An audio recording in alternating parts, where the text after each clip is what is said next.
الفشل الإيراني في باكستان. العلاقات الإيرانية بالمنطقة الناطقة باللغة الأردية ليست وليدة اليوم، فهي تعود إلى القرن السادس عشر الميلادي،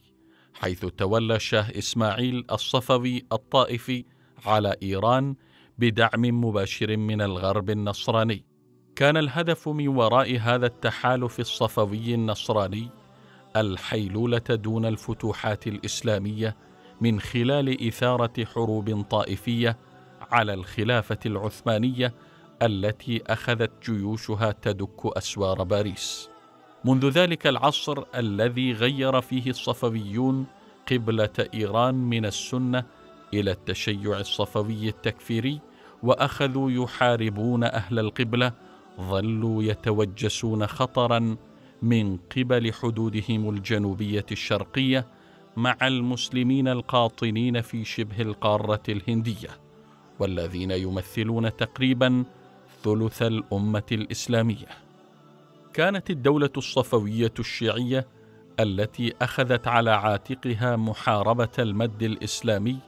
المتمثل في روح الخلافة العثمانية نيابة عن الغرب، خائفة من أن تقع بين سندان المسلم التركي والعربي ومطرقة المسلم الهندي. رحبت إيران بانفصال باكستان عن الهند عام 1947، وانفصال بنغلاديش عن باكستان عام 1971، ورأت في ذلك تفتيت القوة الإسلامية السنية القابعة على حدودها بين ثلاث دول ذات اتجاهات علمانية. نشطت الأقلية الشيعية في باكستان مع انقلاب الخميني على السلطة في إيران عام 1979، واختارت لنفسها أن تلعب دور المرتزق الإيراني في البلد لتنعم بالهبات وأموال الإيرانيين. وفي غفلة من الأكثرية المطلقة وسباتها العميق، نجحت إيران في إدارة غزو ثقافي مذهبي طائفي في باكستان، حيث أصبحت لهم مراكز ثقافية في جميع المدن الرئيسية، واستطاعوا الهيمنة على الإعلام الباكستاني، كما نجحوا في زرع عملاء لهم في جميع مؤسسات الدولة. إن ملايين الدولارات التي أنفقتها إيران في باكستان جعلت لها قدسية وهولوكوستا مخيفة، فلا أحد يمكن أن ينال من إيران وسياساتها في هذا البلد السني الذي يتمتع بهامش كبير من الحرية، وصور الخميني تنتشر في كل مكان. ولدت قناة وصال أردو من رحم قناة وصال لتكون أول صوت إسلامي دعوي يعالج مشاكل المجتمع الباكستاني من زاوية إسلامية. استطاعت وصال أردو في أيامها الأولى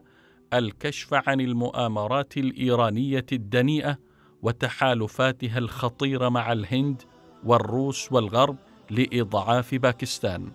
بل ولتفتيت هذا البلد الإسلامي الكبير وإبعاده عن الأمة الإسلامية. خرجت اللوبيات الإيرانية تحارب قناة وصال أردو بشراسة غير معهودة وبكل ما أوتيت من قوة، فشكلوا منظمة سميت بشيعة علي فورم، وأخرجوا بيانا تحذيريا باسمها في 19 من يناير عام 2015، خاطبوا فيها الحكومة الباكستانية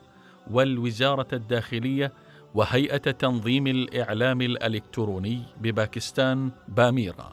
بإغلاق قناة وصال أردو،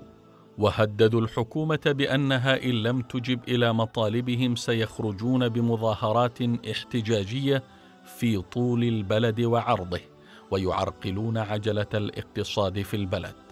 وحذروا في خطابهم الإرهابي بأن الحكومة هي المسؤولة الوحيدة عما لا يحمد عقباه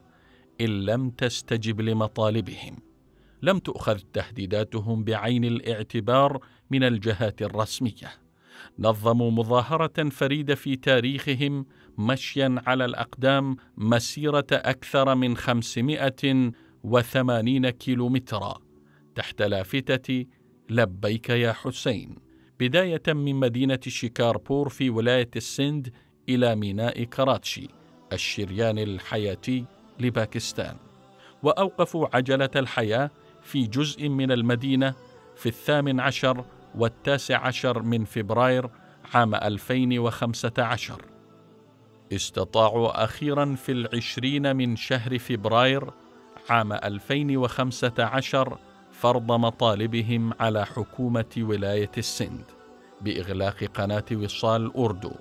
وتحت ضغط منهم أمرت الحكومة هيئة باميرا لملاحقة القناة.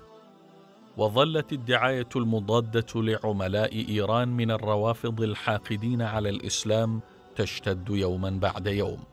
فقد اتهموا قناة وصال أردو بأنها قناة سعودية تسعى لإفساد العلاقات بين باكستان وإيران، وأنها تشوه سمعة إيران وتنال من قيادتها،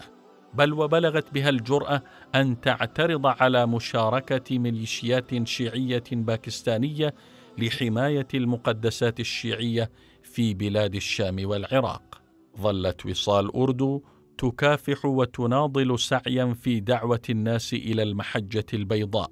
التي ليلها كنهارها، إلى أن اضطرت المنظمات الشيعية العميلة لإيران بعقد تحالف تحت غطاء مجلس وحدة المسلمين بقيادة المرتزق الإيراني المعمم ناصر عباس، صاحب تاريخ أسود في الأعمال الإرهابية وبث الطائفية والتكفير في المجتمع الباكستاني. وخرجوا بمسرحية ساذجة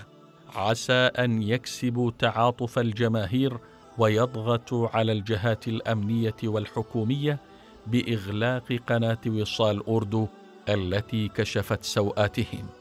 أضربوا عن الطعام أمام نقابة الإعلاميين في شدة الحر من شهر أيار وحزيران من عام 2016، وظلوا مضربين عن الطعام مدة 87 يوما. دعمهم الإعلام وحتى أبرز المراجع الإيرانية، لكن المجتمع الباكستاني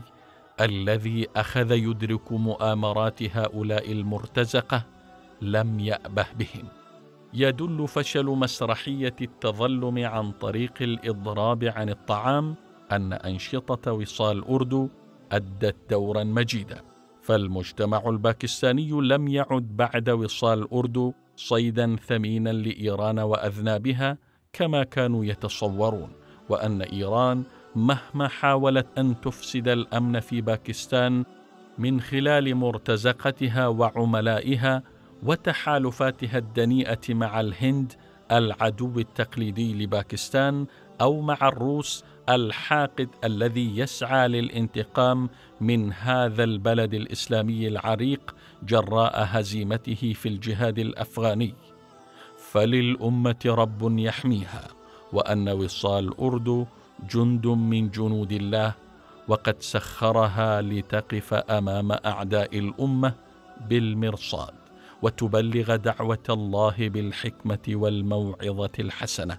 وتجادل أهل البغي والباطل بالتي هي أحسن.